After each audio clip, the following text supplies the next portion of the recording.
தலைப்பின் கீழாக ஒரு சில காரியங்களை உங்களோடு கூட பகிர்ந்து கொண்டு இந்த வார்த்தையை நான் முடிக்க ஆசிக்கிறேன். இன்னைக்கு நம்முடைய தகப்பன் யாரா இருக்கிறாரு அப்படின்னா உண்மை உள்ளவர். சொல்லுங்க, யாரா இருக்கிறாரு? சொல்லுங்க, யாரா இருக்கிறாரு?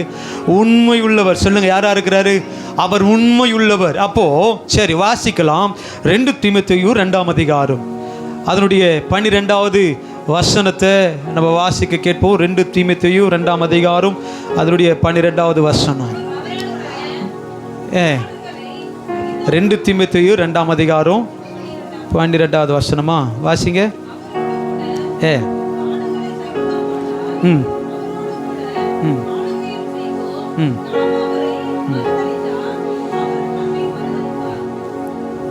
13வது வசனம்.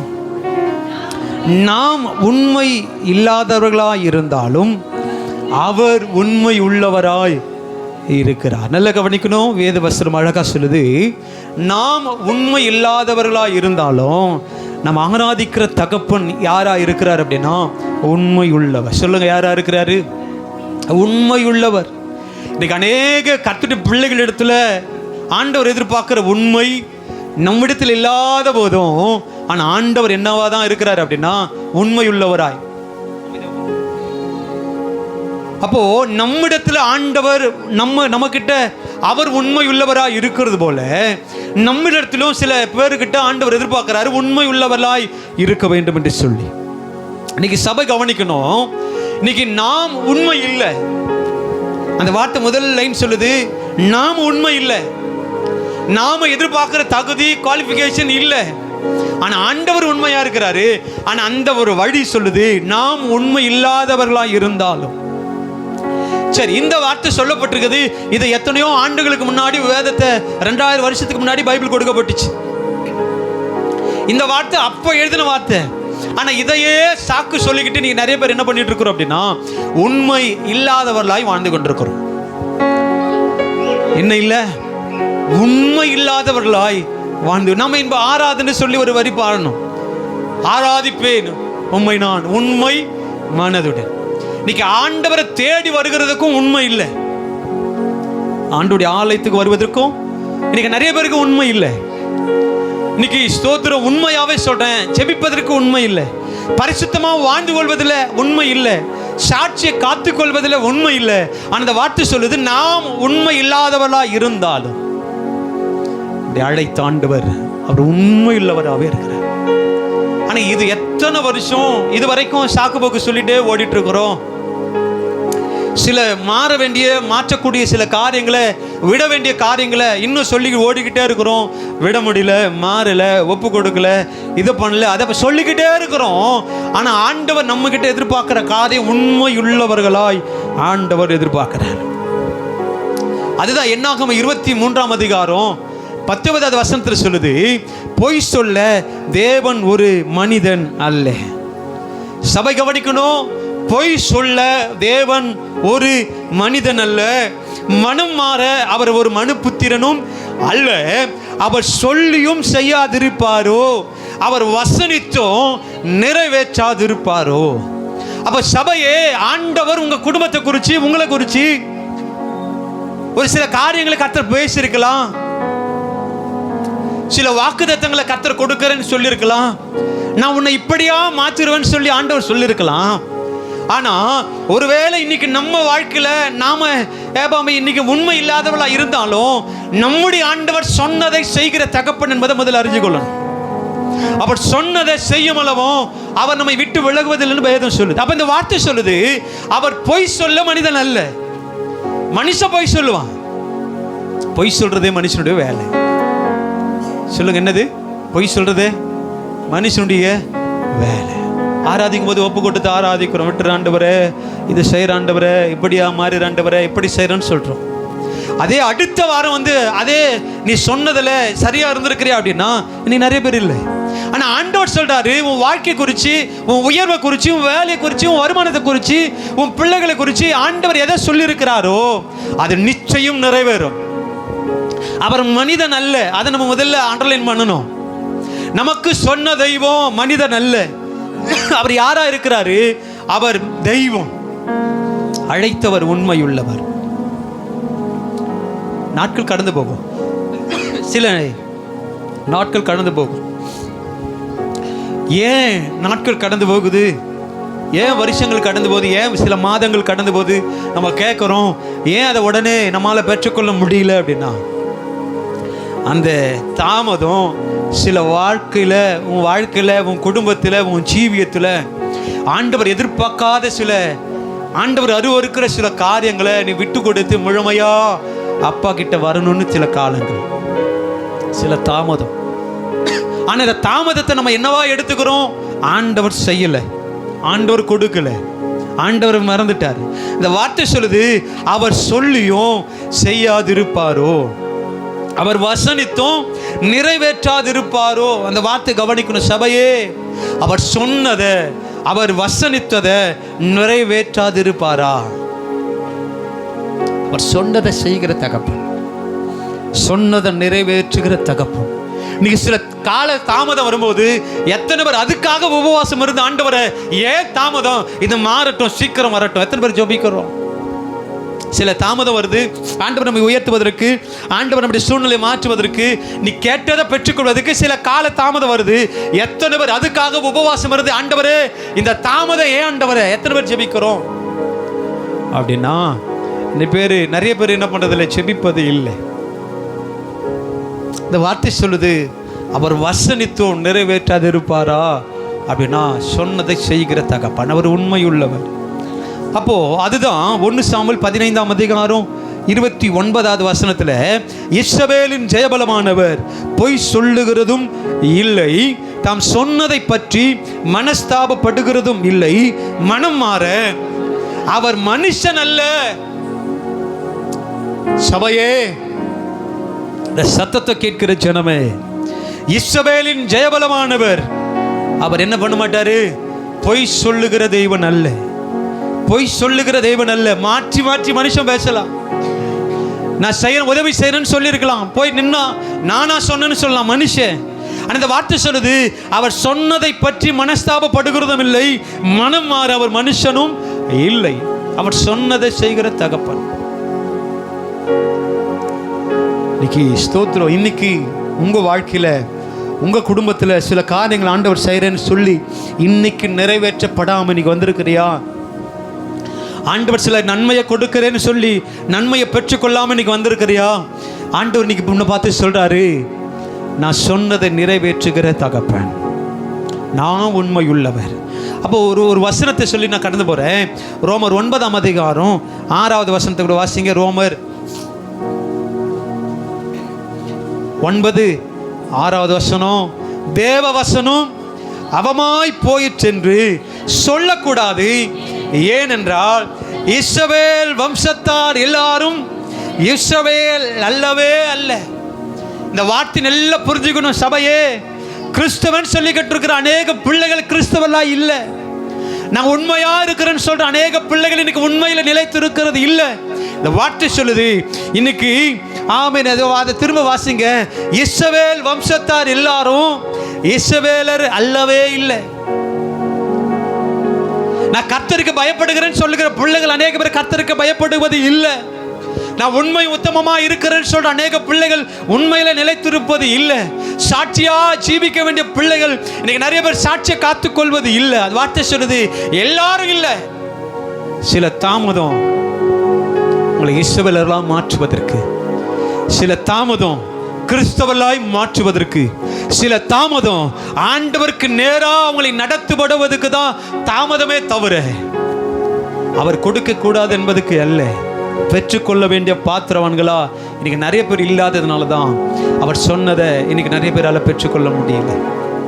அந்த வார்த்தை சொல்லுது, வேவ வசனம் நடக்காம போயிச்சோ அப்படின்னு சொல்லாத, ஆண்டவர் மறந்துட்டாரோன்னு சொல்லாத, ஆண்டவர் என் ஜபத்தை தள்ளிட்டாரோ சொல்லாத. ஏன்? இஸ்ரவேல் எல்லாரும் இஸ்ரவேலர் அல்லவே இல்லை. கர்த்தருடைய பிள்ளைகள் எல்லாரும் இல்லையே. ஆனா கர்த்தருடைய பிள்ளைகள்னு சொல்றோம், சபைக்கு போறோம்னு சொல்றோம், நானும் கர்த்தருடைய பிள்ளைன்னு சொல்றோம். ஆனா எத்தனை பேர் அப்பாவுக்கு பிடித்த மாதிரி அந்த வாழ்க்கை வாழ்வதற்கு எத்தனை பேர் சந்தோஷத்தை விட்டுருக்கிற, எத்தனை பேர் உலகத்தை மறந்து விட்டுருக்கிற, எத்தனை பேர் மனுஷரை விட்டுருக்கிற அப்படின்னா இன்னைக்கு நிறைய பேர் இல்லவே இல்லை. அப்ப இந்த வார்த்தை சொல்லுது, நான் உண்மை இல்லாதவளா இருந்தாலும் நம்மை அழைத்த, உங்களுக்கு ஜீவனை கொடுத்து இதுவரைக்கும் கிருபையில் நிற்க வச்சிருக்கிற தகப்பன் அவர் உண்மையுள்ளவர். சரி, அப்ப தொடர்ந்து நம்ம தியானிக்க போகிறோம். பேதுருவை குறித்து இன்னைக்கு தியானிக்க போகிறோம். பேதுரு, இன்னைக்கு உதாரணத்துக்கு இந்த பேதுரு ஆண்டவர் அழைக்கிறார். லூக்கா எழுதின சுவிசேஷ புஸ்தகம் 5ஆம் அதிகாரத்தில் சில வசனங்களை நான் உங்களுக்கு காண்பித்து கொடுக்கிறேன். 5ஆம் அதிகாரம் முதல் வசனத்தில் வாசிங்க. முதல் 1-2வது வசனம். பின்பு அவர், எல்லாரும் வாசிங்க. கெனசரேத்து கடல் அருகே நின்றபோது திரளான ஜனங்கள் தேவ வசனத்தை கேட்கும்படி அவரிடத்தில் நெருங்கினார்கள். அப்பொழுது கடற்கரையிலே நின்ற 2 படகுகளை கர்த்தர் கண்டார். மீன் பிடிக்கிறவர்கள் அவைகளை விட்டு இறங்கி வலைகளை அலசி கொண்டிருந்தார்கள். சபை போதும். இன்னைக்கு ஆண்டவர் கெனசரேத்து கடல் அருகே நின்றபோது ஆண்டவருக்கு கிட்ட வரும்படி ஒரு கூட்ட ஜனம் நெருங்கினது. கவனிக்கணும், நெருங்கினது. இன்னைக்கு இந்த வார்த்தை இதை இன்னொரு டாபிக்ல கூட கொண்டு போகலாம். இன்னைக்கு ஆண்டவர் கிட்ட நெருங்கி வரும்போது தான் சில ஆசீர்வாதம் வரும். சரி, அப்ப கடந்து போலாம். 2வது வசனத்துல இன்னைக்கு மீன் பிடிக்கிற ஒரு கும்பல், மீன் பிடிச்சாங்களா பிடிக்கல அதெல்லாம் சொல்லல. அங்க அந்த வசனம் சொல்லுது, மீன் பிடிக்கிறவர்கள் அவைகளை விட்டு இறங்கி வலைகளை அலசி கொண்டிருந்தார்கள். பிடிச்சாங்களா பிடிக்கலையா சொல்லல. நல்லா கவனிக்கணும். மீன் பிடிக்கிறவர்கள். அப்ப 2 படகு கரையில வந்து நிக்குது. அதுல ஒரு படகை ஆண்டவர் தெரிந்து கொண்டு அந்த படகில் மேல் ஏறி பிரசங்கம் பண்ணி கொண்டிருக்கிறார், கர்த்தருடைய வார்த்தை கொடுக்கிறார்.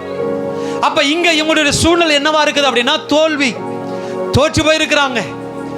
ரொம்ப எதிர்பார்த்து ஏமாற்றம் அடைந்திருக்கிறாங்க இந்த கூட்டம். அப்ப ஆண்டவர் சொல்றாரு, அப்போ 4வது வசனத்துல, போதகம் பண்ணி பிடித்த பின்பு, எல்லாரும் வாசிங்க.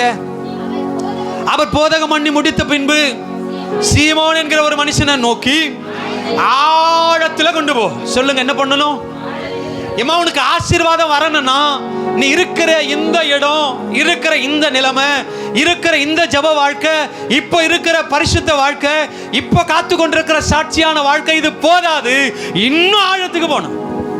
இன்னைக்கு நிறைய பேர் என்னவா சொல்லிட்டு இருக்கிறோம், ஆண்டவர் ஜபத்தை கேட்கல, பதில கொடுக்கல, எனக்கான நன்மை வரலன்னு சொல்றேன். நான் உங்களுக்கு சொல்றேன், இன்னைக்கு சில ஆசீர்வாதம் நீ பெற்றுக்கொள்ள வேண்டும் என்று சொன்னா, நான் ஏற்கனவே சொல்லியிருக்கிறேன், அரகுர வாழ்க்கை, அரகுர பரிசுத்த வாழ்க்கை நமக்கு ஆசீர்வாதத்தை கொண்டு வராது. இங்க சீமோனை நோக்கி ஆண்டவர் சொல்றாரு, இப்ப படகு இப்போ அவங்க சொல்லல, ஆண்டவரே நான் நைட் எல்லாம் என்ன பண்ண, மீன் பிடிக்கணும்னு பிரயாசப்பட்டு ஒரு கூட்டம் போனோம். ஆமீன். அந்த 2 படகும் பிரயாணம் பண்ணோம். எல்லா இடத்துலயும் என்ன பண்ணியாச்சு, தேடிட்டோன்னு ஆண்டவர்கிட்ட சொல்லவே இல்லை. அது அந்த அதிகாரத்தை படிங்க. ஆண்டவர்கிட்ட நான் தோற்று போயிருக்கிறேன், அவமானப்பட்டிருக்கிறேன், ஏமாற்றம் அடைஞ்சு வலைகளை அலசி கொண்டிருக்கிறேன் சொல்லவே இல்லை. அந்த யாருடைய படகுல ஏறினாரோ ஆண்டவருக்கு புரிஞ்சு போச்சு. இப்போ இந்த கூட்டம் இரவெல்லாம் பிரயாசப்பட்டு இப்ப ஏமாற்றத்தை நிக்குது. நான் சொல்ற சபையே, ஆண்டவர் உங்க வாழ்க்கைக்குள்ள, உங்க குடும்பத்துக்குள்ள வந்தா, நீ எந்த ஏமாற்றத்துல, நீ எந்த நிலைமையில் இருக்கிற, நீ எந்த கஷ்டத்தில் இருக்கிறது ஆண்டவருக்கு தெரியும். ஆனா நீ நிறைய பேர் ஆண்டவர் என் குடும்பத்துல, என் வீட்டுக்குள்ள, என் இருதயத்துல முழுமையா நீ வாங்க ஆண்டவரை சொல்வது இல்லை. இப்போ இங்க ஆண்டவர் சொல்றாரு, நீ என்ன பண்ணு, சீமோனை நோக்கி ஆழத்துல கொண்டு போய். ஞாயிற்றுக்கிழமை பைபிள் படிக்கிறோம், அதோடு அடுத்த ஞாயிற்றுக்கிழமை பைபிள் படிக்கிறோம். ஞாயிற்றுக்கிழமை வந்து ஜப குறிப்பு குடிச்சா ஜபம் பண்றோம், அதோடு அடுத்த ஞாயிற்றுக்கிழமை. இப்போ இருக்கிற இந்த பரிசுத்த வாழ்க்கை, இப்போ இருக்கிற இந்த சாட்சியான வாழ்க்கை, இது உன் வாழ்க்கைக்கு, பரிசுத்தத்துக்கு, ஆசீர்வாதத்துக்கு உன்னை வித்தியாசப்படுத்துவதற்கு இந்த ஆழம் போதாது. அப்ப இன்னும் கொஞ்சம் தூரம், இன்னும் அந்த வார்த்தை சொல்லுது, நான் வேகமா சொல்றேன். ஆழத்துல கொண்டு போய் மீன் பிடிக்கும்படி உங்க வலைகளை போடுங்க. முதல்ல நீ ஆழத்துக்கு போகணும். முதல்ல அழைக்கப்பட்ட அழைப்பை நீ தெரிஞ்சுக்கணும், தேவ சித்தத்தை புரிஞ்சுக்கொள்ளணும். அதுக்கப்புறம் நீ அதில் தொடர்ந்து ஓடி ஓடி ஓடி அதற்கான ஒரு லெவலில் நின்னவாரு ஆண்டவர் சொல்றாரு, இப்போ வலைய போடு. ஆண்டவர் சொல்லியிருந்தா அவரால் மேட்லேயே கூட இருக்கிற வலைகளை அலசி கொண்டு இருக்கிற இடத்துலயே நீ வலைய போடு, உனக்கு மீன் கிடைக்கும்னு ஆண்டவர் சொல்லியிருந்தா, போட்டு இருந்தா அது நடந்திருக்குமா? நடந்திருக்காதா? நடந்திருக்கும். ஆண்டவர் சொல்றாரு, கொஞ்சம் ஆழம்தான் உங்களுக்கு ஆசீர்வாதத்தை கொண்டு வரும்.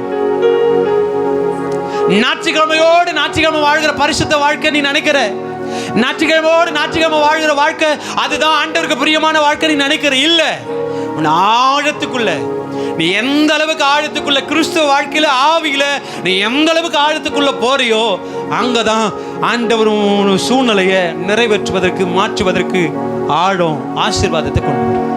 அப்ப இந்த 5வது வசனத்தை வாசிங்க. அதற்கு சீமோன், இப்பதான் சொல்றாரு, வாசிங்க எல்லாரும். அதற்கு சீமோன், ஐயரே, ரா முழுவதும் நாங்க எல்லாரும் பிரயாசப்பட்டோம், ஒண்ணுமே கிடைக்கல. வாணிக்கணும் போதும், வாசிக்கலாம்.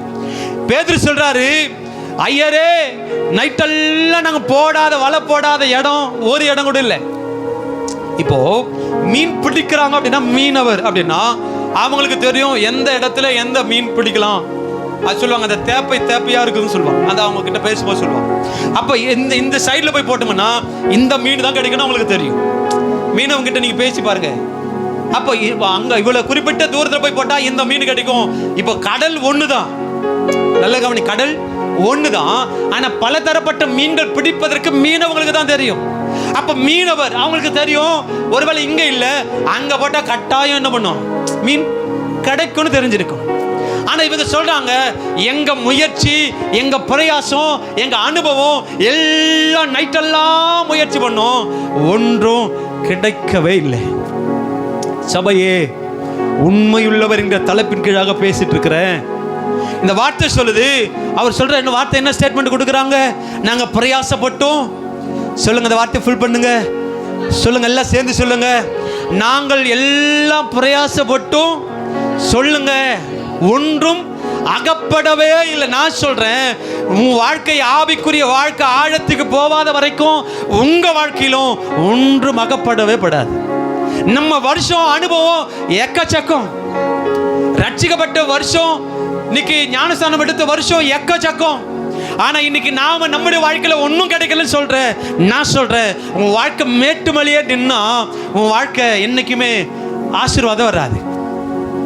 நான் இதுக்கு முன்னாடி இருந்த வியோ கிட்ட சும்மா பேசிட்டு இருந்தேன். அப்போ அவர் எனக்கு சொன்னாரு, நான் சில காரியங்களை பேசும்போது சொன்னாரு, மேட்டு மலையே நின்று பார்க்குற வரைக்கும் ஒன்றும் தெரியாது, கீழே இறங்குனாதான் அது என்னவா இருக்குதுன்னு தெரியும்னு சொன்னார். மேட்டு மலை நிற்கிறவங்க எல்லாருமே பார்த்துட்டு வேடிக்கை பார்த்துட்டு போகலாம், ஆனால் கீழே இறங்குறவங்களுக்கு தான் தெரியும் அது அது அது என்ன சிச்சுவேஷன் என்பது.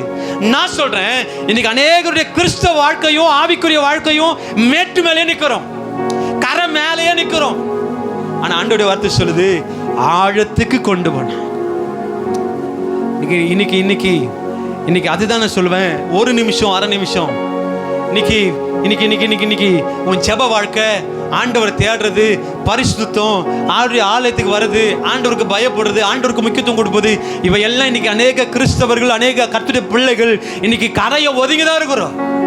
ஆனா ஆண்டவர் சொல்றாரு, கொஞ்சம் ஆழத்துக்குள்ள தள்ளி போய், ஆழத்துக்கு அந்த அந்த வார்த்தை படிங்க, ஆழத்துல தள்ளி கொண்டு போய் உங்க குடும்பத்தை, உங்க வாழ்க்கைய கொஞ்சம் ஆழத்துல நீ கொஞ்சம் தள்ளி போய் பாருங்களேன். ஏன் தாமதம்? ஆண்டவருடைய வார்த்தை சொல்லுது, தாமதம் ஆசீர்வாதம். யோபுடைய வாழ்க்கையில 1ஆம் அதிகாரத்தில் எழுந்தாரு, 42ஆம் அதிகாரத்தில் ரெட்டிப்பான ஆசீர்வாதம். அது விட்டுருங்க. அப்ப இங்க நான் வாசிக்கிற தியானிக்கிற வார்த்தை, தாமதம் நம்மை சீர்படுத்துவதற்கே அன்றி நம்ம வாழ்க்கை சிதறி போவதற்கு ஆண்டவர் அனுமதிக்க மாட்டாரு. சபையே, தாமதம் உங்களை ஆழத்துக்கு கொண்டு போகணும்னு ஆண்டவர் விரும்புறாரு. இன்னைக்கு ஒருவேளை என் பிள்ளைங்க சில ஆசீர்வாதத்தை பெற்றுக்கொள்ளாத போது என் கிட்ட வந்து ஜெபிப்பதற்கு வருவாங்களான்னு ஆண்டவர் எதிர்பார்க்கிறார். இங்க முதல் வசனம், தேவ வசனத்தை கேட்கும்படி அவரிடத்தில் ஜனங்க என்ன பண்ணாங்க சொல்லுங்க, நெருங்கினார்கள். நீ எந்த அளவுக்கு ஆண்டவர்கிட்ட நெருங்கி வரையோ, எந்த அளவுக்கு ஆண்டவர் கிட்ட சேரையோ, உன் வாழ்க்கை எந்த அளவுக்கு ஆழத்துல கொண்டு வரையோ, அங்கதான் நீ பெற்றுக்கொள்ள வேண்டிய ஆசீர்வாதம் இருக்குது, உனக்கு கிடைக்க வேண்டிய ஆசீர்வாதம் இருக்குது. அங்கதான் அங்கதான் ஆண்டவர் சில ஆமேஷ் வச்சிருக்கிறார், அங்கதான் ட்விஸ்டே வச்சிருக்கிறார். உன் வாழ்க்கை ஆழத்துல கொண்டு போகாத வரைக்கும். காலையில் எழுந்து எத்தனை பேர் ஜெபிக்கிறேன்னு எனக்கு தெரியாது, தினந்தோறும் எத்தனை பேர் ஜெபிக்கிறேன்னு தெரியாது, எத்தனை மணி நேரம் ஜெபிக்கிறேன்னு எனக்கு தெரியாது, எத்தனை பேர் ஜெபிக்காம இருக்கிறேன்னு எனக்கு தெரியாது. இன்னைக்கு வேத வசனம் சொல்லுது, உன் வாழ்க்கை உன் ஜீவி ஆழத்துக்குள்ள போனாதான். அந்த அந்த வார்த்தை சொல்லுது, ஆழத்திலே தள்ளி கொண்டு போய் ஆண்டவர் சொல்றாரு, மீன் பிடிக்கும்படி, உன் ஆசீர்வாதத்தை பெற்றுக்கொள்ளும்படி, உங்க நன்மையை பெற்றுக்கொள்ளும்படி, உன் நிலைமை மாறுவதை நீ பார்க்கும்படி கொஞ்சம் ஆழத்துல பிரயாசப்படணும், பிரயாசப்படணும். இந்த ஒரு நிமிஷம் அரை நிமிஷம் இந்த வாழ்க்கை ஆசீர்வாதத்தின் உயர்வு உன்னால பார்க்க வைக்காது. இந்த வார்த்தை சொல்றது இப்ப சொல்றாங்க ஒன்றும். நான் அதுதான் சொல்லுவேன், நீ நீ நீ மேட்டில் இருக்கிற வரைக்கும், இந்த அரகுற வாழ்க்கை இருக்கிற வரைக்கும் உங்க வாழ்க்கையில சபையே ஒன்றுமாக்கப்படாது, ஒன்றாக்கப்படாது. நீ ஜெபிப்ப, ஒன்றும் ஆக்கப்படாது. அதோட அடுத்த ஞாயிற்றுக்கிழமை வந்து ஜெபிப்ப, ஒன்றும் ஆக்கப்படாது. நீங்க எத்தனை பேர் வாரந்தோறும் வாரத்துக்கு உங்க பரிசுத்த வாழ்க்கை எத்தனை பேர் மாற்றிக்கிட்டே இருக்கிற, எத்தனை பேர் ஆண்டவர்கிட்ட வந்துட்டே இருக்கிற, ஆண்டவருக்குரிய பயம், ஆண்டவர் தேடுகிற உணர்வு எந்த அளவுக்கு மாறிக்கிட்டே இருக்குது அப்படின்னா இன்னைக்கு நிறைய பேருக்கு இல்லை, நிறைய பேருக்கு இல்லை. இன்னைக்கு என்ன பண்ணிட்டு இருக்கிறோம், கடமைக்கு கட்டாயத்துக்கு. ஆனா இன்னைக்கு சொல்றோம், இன்னைக்கு ஆண்டவரையும் ஜபத்துக்கு பதில் தரலங்க சபையே. அவர் சொல்றார், சீமோன் சொல்றாரு, ஐயரே ரா முழுவதும் பிரயாசப்பட்டோம், சொல்லுங்க என்ன கிடைக்கல, சொல்லுங்க எல்லாம் சேர்ந்து கிடைக்க சொல்லுங்க என்ன இல்லை, ஒன்றும். ஆனா இன்னைக்கு இந்த சத்தத்தின்படி, இந்த வார்த்தையின்படி அவர் ஐயர் சொல்றாரு, ஆகிலும் வாசிங்க, தொடர்ந்து வாசிங்க, ஆகிலும்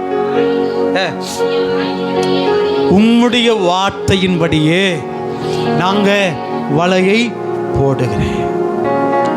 இன்னைக்கு இந்த சத்தியத்தின்படி வலைய இப்போ இப்போ இப்போ இவங்க பெற்றுக்கொண்ட ஆசீர்வாதத்தின்படி போடுறாங்க. சரி வேகமா வாசிக்கலாம். ஆமீன். 6வது வசனம். சரி,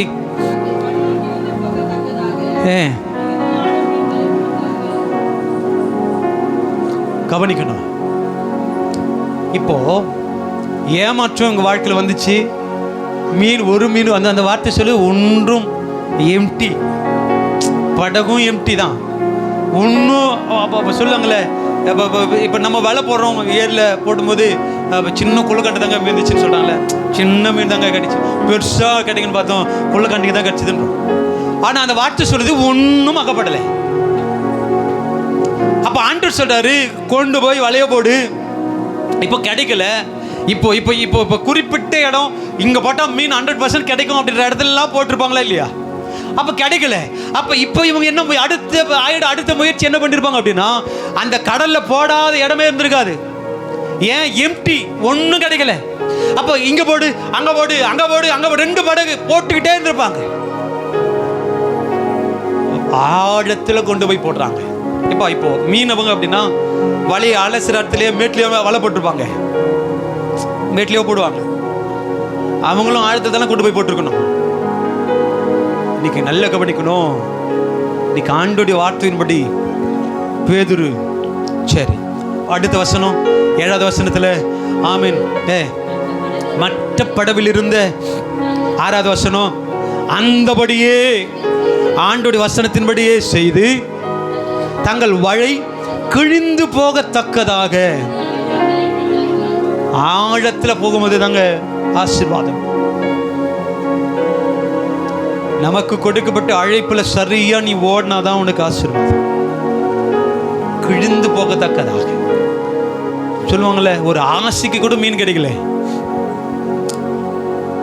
நிறைய பேர் சொல்ற, நான் என் வாழ்க்கையில் கொடுங்க, ஆண்டவர் என்னை ஆசீர்வதிச்சு பல வருஷம் ஆச்சுன்னு சொல்றேன். ஆனா இங்க வேதம் சொல்லுது, நீ மேட்டு மேலேயே இருந்து வலை போட்டதுனால பிரயோஜனம் இல்லை. இப்ப மேட்டு மேலேயே நின்று வலை போடுறாங்கன்னா அவனை பார்க்குற ஜனம் என்ன சொல்லுவோம்? பைத்தியக்காரன்னு சொல்லுவோம். வலை அப்படின்னா எங்க தான் போடணும்? ஆழத்துல தான் போடணும். மேட்டிலே போடுறாங்கன்னா பைத்தியக்காரன்னு சொல்லுவோம்.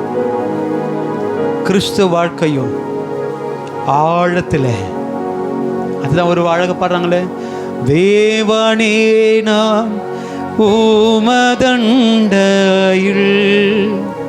இன்னும் நெருங்கி சேர்வதே ஏன் அவள் பூமியில், இன்னும் நெருங்கி சேர்வதே ஏன் அவள். வாழும்போதே ஆண்டவர்கிட்ட, சரி வேகமாக சொல்கிறேன். அப்போ சரி ஆண்டவர் இப்போ ஆமீன் ஸ்தோத்திரம் அந்த வார்த்தை சொல்லுது. இப்போ அடுத்த பகுதியில் ஆமீன் சீமோன் பேதுரு அதை கண்டு இயேசுவின் பாதத்தில் விழுந்து, ஆண்டவரே நான் பாவியான மனுஷன், நீர் என்னை விட்டு போக வேண்டும் என்றான். 10வது வசனத்தில் ஆண்டவர் அழைக்கிறாரு, ஊழியத்துக்காக அழைக்கிறார். ஆண்டவர் சொல்றாரு, நேரம் இல்லை, நீங்க குறிச்சு வச்சிங்க, இதுவரைக்கும் நீ மீனவனா இருந்த, மீன் பிடிக்கிறவனா இருந்த, ஆனா ஆண்டவர் சொல்றாரு, இது முதல் நீ மனுஷரை பிடிக்கிறவனாய் இருப்பாய். இதுவரைக்கும் மீனவன், இதுக்கு பிறகு மனுஷரை பிடிக்கிற. ஆண்டவர் அழைக்கிறார். ஆண்டவர் அழைச்சி அவருக்கு என்னென்ன காரியத்தை சொல்றாரு அப்படின்றத வேகமா நான் வாசிக்கிறேன். அதில் மத்திய 14ஆம் அதிகாரம் 18வது வசனத்தில் ஆமீன் வேதம் சொல்லுது, நான் உனக்கு சொல்கிறேன், நீ பேதுருவாய் இருக்கிறாய், இந்த கல்லின் மேலே என் சபையை கட்டுவேன், பாதாளத்தின் வாசல்கள் அதை மேற்கொள்வதில்லை அப்படின்னு ஆண்டவர் சொல்லி அவனை அழைக்கிறார். என்ன வார்த்தை சொல்கிறாரு? இந்த கல்லின் மேலே என் சபையை கட்டுவேன், பாதாளத்தின் வாசல்கள் அதை மேற்கொள்வதில்லை என்பது சொல்லி பேதுருவை ஆண்டவர் அழைக்கிறார். அழைச்சி ஊழியத்தை நிறைவேற்ற வேண்டிய பேதுரு அவர் என்ன பண்ணுறாரு அப்படின்னா, இந்த பேதுரு உன்னதமான அழைப்புக்கு உண்மையாக இருக்கவே இல்லை. சபையே, இந்த வேத வசனம் சொல்லுது, ஆனால் பேதுரு அழைக்கப்பட்ட அந்த உன்னதமான அழைப்பில் ஊழியத்தில் உண்மையாக இல்லை. என்ன பண்ணுறாரு? ஆண்டவர் ஸ்தோத்திரம் அவரை கைது செய்ய வேண்டி வராங்க. அப்போ வரும்போது இவர் என்ன பண்ணுறாரு? இன்னைக்கு ஓடி ஒழித்து கொண்டு, இன்னைக்கு அந்த வார்த்தை வசனம் சொல்லுது, மார்க் 14ஆம் அதிகாரம் 71வது வசனத்தில் இயேசுவை யாருன்னே தெரியாதுன்னு சொல்கிறார். ஆண்டோடைய வார்த்தை சில வாக்குத்தத்தத்தை கொடுத்து, பேதுருவா இருக்கிறா, நீ இந்த கல்லின் மேலே என் சபையை கட்டுவேன், பாதாளத்தின் வாசல்களை மேற்கொள்வதில்லை என்று சொல்லி சில அழைப்பை வாக்குத்தத்தத்தை வசனத்தை கொடுத்து ஆண்டவர் அழைக்கிறார். ஆனால் இவர் சொல்றாரு, வாசிங்க 21வது வசனம், அதற்கு அவன், நீங்க சொல்லுகிற மனுஷனை அறியேன், மார்க் 14:71 என்று சொல்லி சபிக்கவும் சத்தியம் பண்ணவும் தொடங்கினான். ஆண்டவர் அழைக்கும் போது வாக்குத்தத்தத்தை கொடுக்கிறார். அப்ப அழைத்த போது அவர் சொல்ற வார்த்தை, அவரை யாருன்னு எனக்கு தெரியாதுன்னு சொல்றார். அப்போ ஒன்று, இயேசுவை யாருன்னு தெரியாதுன்னு மறுதளிக்கிறார். ரெண்டாவது, அழைப்பை மறந்து பின்மாற்றம் அடைஞ்சார். யோவான் எழுதின சுவிசேஷ புஸ்தகம் 21ஆம் அதிகாரம் 3வது வசனம் வாசிங்க. இப்போ ஆல்ரெடி அவர் மீன் பிடிச்சிட்டு இருந்த ஒரு மனுஷனை ஆண்டவர் அழைக்கிறாரு, இது முதல் நீ மீன் பிடிச்சிட்டு இருந்த, இது முதல் மனுஷனை பிடிக்கிறவனா மாறுவன்னு சொல்லி ஆண்டவர் ஊழியத்துக்கு அழைக்கிறார். திரும்ப ஒன்று மறுதளிக்கிறாரு. ரெண்டாவது வாசிங்க, சீமோன் பேதுரு மற்றவர்களையும் நோக்கி மீன் பிடிக்க போறேன் என்று சொல்றார். போதும், டைம் இல்லை. ஆல்ரெடி மீன் பிடிச்சவங்களை தான் ஆண்டவர் அழைச்சி ஊழியத்தை செய்வதற்கு ஆண்டவர் கொடுக்கிறார், அழைப்பை கொடுக்கிறார். உங்களுக்கு விசுவாசிகளா ஊழியர்களா ஆண்டவர் அழைச்சு எதுக்கு கொடுக்கிறார் அப்படின்னா, நீங்க பின்மாற்றத்தில் போவதற்கு அல்ல, நீ முன்னேறி போவதற்கு. ஆனா இங்க வசனம் அழக வாசிக்கலாம். திரும்ப வாசிங்க, மீன் பிடிக்க போகிறேன் என்று அதற்கு அவர்கள் நாங்களும். இவர் போறது மட்டும் இல்ல, திரும்ப பின்மாற்றத்தில் இவர் மாத்திரம் போல, இவர் ஒரு கூட்டத்தையும் கூட்டிட்டு போறார். சொல்லுங்க, இவர் மட்டும் போல இவர் கூட இந்த கூட்டாளிகளும் திரும்ப பின்மாற்றத்தில் போகும்படி கூட்டிட்டு போறார். அதுதான் ஒரு வசனம் சொல்லுது, எரேமியா 7ஆம் அதிகாரம் 24வது வசனம். ஆமென். அவர்களோ அதை கேளாமலும் தங்கள் செவியை சாயாமலும் போய் தங்கள் பொல்லாத இருதயத்தின் யோசனைகளின் படியையும் கடினத்தின் படியையும் நடந்து முன்னிட்டு அல்ல பின்னிட்டே போனார்கள். சபையே, பின்மாற்றத்துக்குள்ள போற உன் வாழ்க்கை அழைப்பை மறந்து போறவங்க வாழ்க்கை, அழைப்பை உதாசீனப்படுத்துகிறவங்க வாழ்க்கை, ஆண்டவரை மறுதளிக்கிறவங்க வாழ்க்கை முன்னிட்டல்ல பின்னிட்டு. பக்கத்தில் பார்த்து சொல்லுங்க, கையை பிடிச்சு சொல்லுங்க, ஆண்டவரை மறந்து போற வாழ்க்கை உன்னை முன்னிட்டு அல்ல பின்னிட்டு தான் போக வைக்கும். நீ ஆசீர்வாதத்துக்கு போகல, தரித்திரத்தில் தான் போக வைக்கும். ஆழம் என்பது ஆண்டவரை நெருங்கி போகிற வாழ்க்கை. அப்ப அந்த வார்த்தை சொல்லுது, இவர் போறது மாத்திரமல்ல நாங்களும் உம்மோடு கூட வருகிறோம் என்றார்கள். அவர்கள் புறப்பட்டு போய் உடனே படவேறினார்கள். அந்த ராத்திரியில அவர்கள் ஒன்றும், படிங்க யோவான் 21:3. எத்தனை பேர் பைபிள் எடுத்து வந்துக்கிறீங்க? படிங்க பார்க்கலாம். அந்த கடைசி வசனம், புறப்பட்டு போய் உடனே படவேறினார்கள். அன்று ராத்திரியில, கவனி, திரும்ப சொல்லுங்க அந்த வார்த்தையை, திரும்ப சொல்லுங்க, சத்தமா சொல்லுங்க. அன்று ராத்திரியில அவர்கள் ஒன்றும், சொல்லுங்க, ஒன்றும். இப்போ ஆல்ரெடி அழைக்கப்படுவதற்கு முன்னாடி, ஊழியத்தை கொடுப்பதற்கு முன்னாடி, ரட்சிக்கப்படுவதற்கு முன்னாடி அவங்களுக்கு என்ன கிடைக்கல? சொல்லுங்க, ஒன்றும். அவங்க சொல்ற வார்த்தையை சொல்லுங்க. பேதுரு என்ன சொல்றாரு? ஐயாரே நாம் ஒருதும் பிரயாசப்பட்டோம்.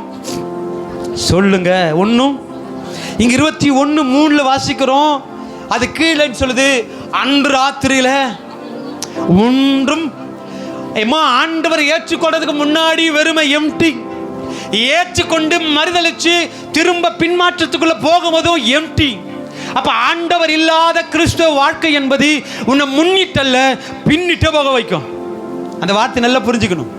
அன்று ராத்திரியில அவர் மறுபடியும் வலை அடிச்சுட்டு இவர் போறது இல்லாம ஒரு கூட்டத்தை கூட்டிட்டு போறாரு. ஆனா ஒன்னும், சொல்லுங்க, ஒன்னும். சொல்லுங்க, ஒன்னும். அதில் அடுத்த வசனம், 6வது வசனம், திரும்ப ஆண்டவர் வராரு. ஆண்டவர் 5வது வசனத்தில் வந்து பிள்ளைகளை புஷ்டிக்கிறதுக்கு தாகலம் உங்களிடத்தில் உண்டா என்று கேட்கிறாரு.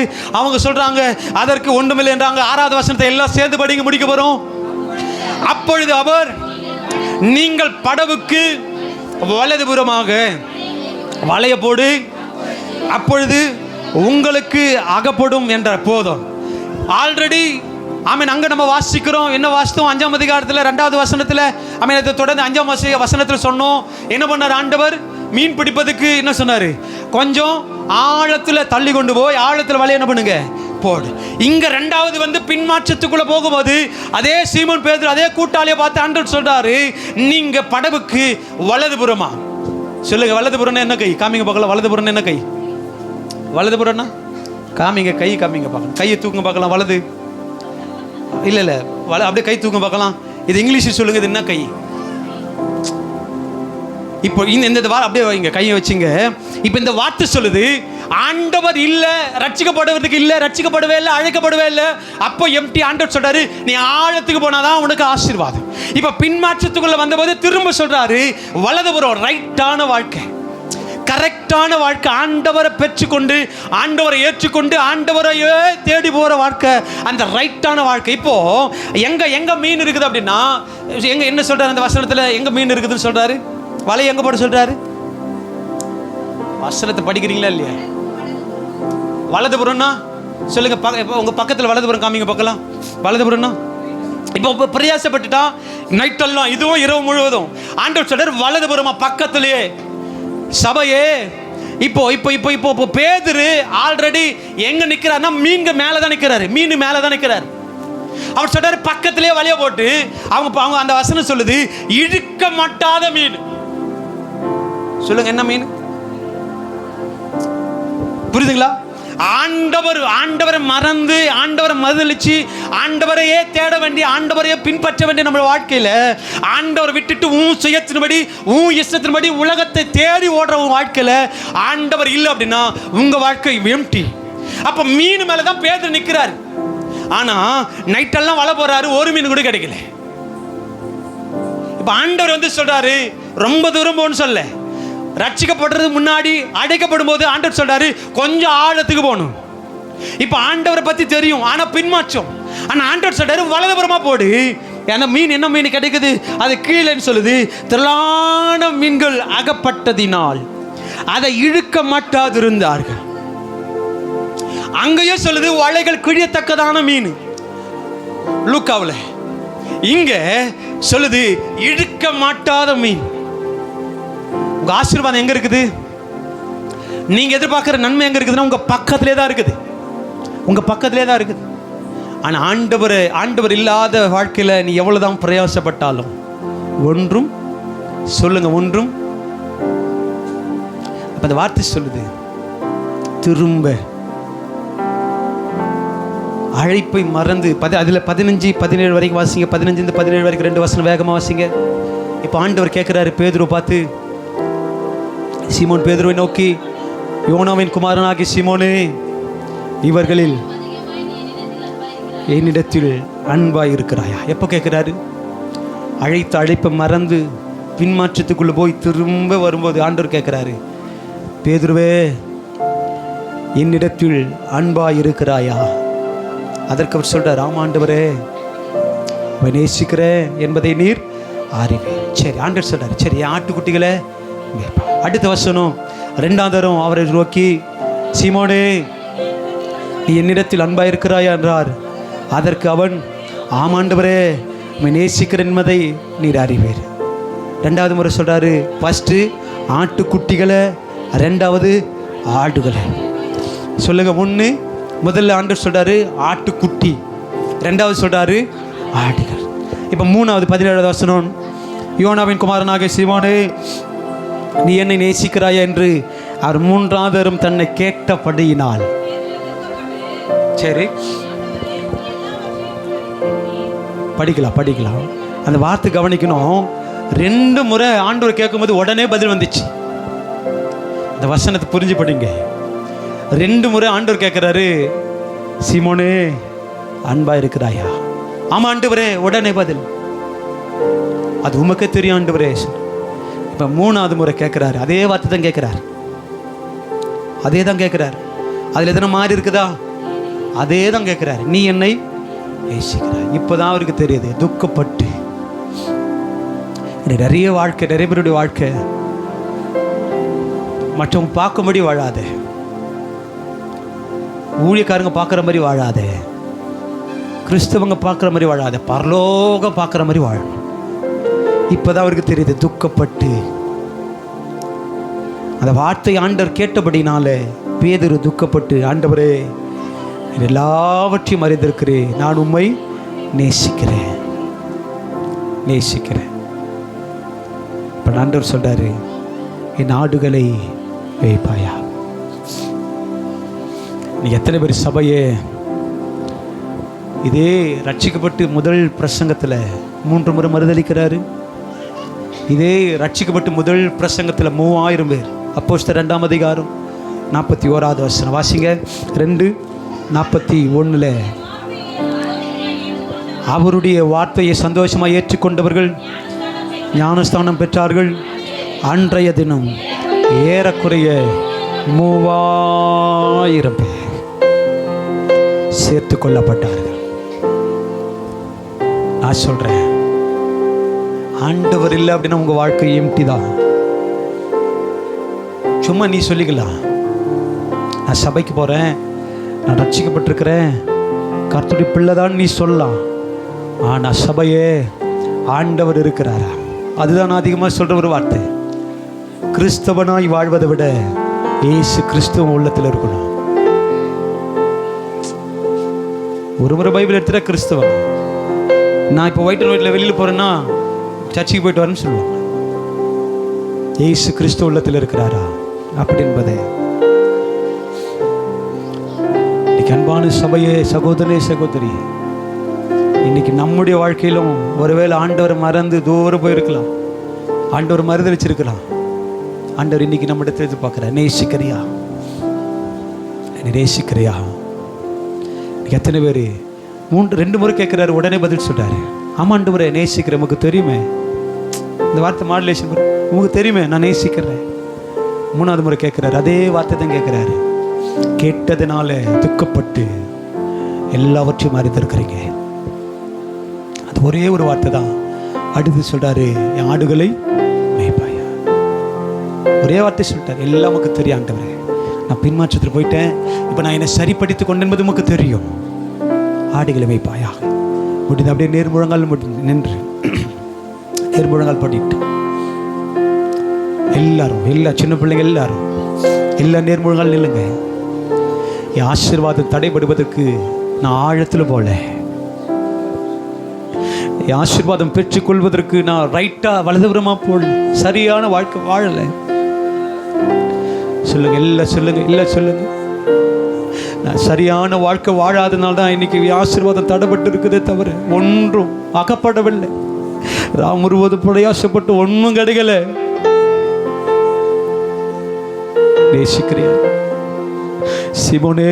நேசிக்கிறியா சகோதரனே, சகோதரியே? நேசிக்கிறியா? இன்னைக்கு ஆண்டவர் உங்களை பார்த்து கேட்கிறாரு, நேசிக்கிறியா? நானும் நேசிக்கிறேன், எந்த உயிரை பார்க்கிலோ. நானும் நேசிக்கிறேன்,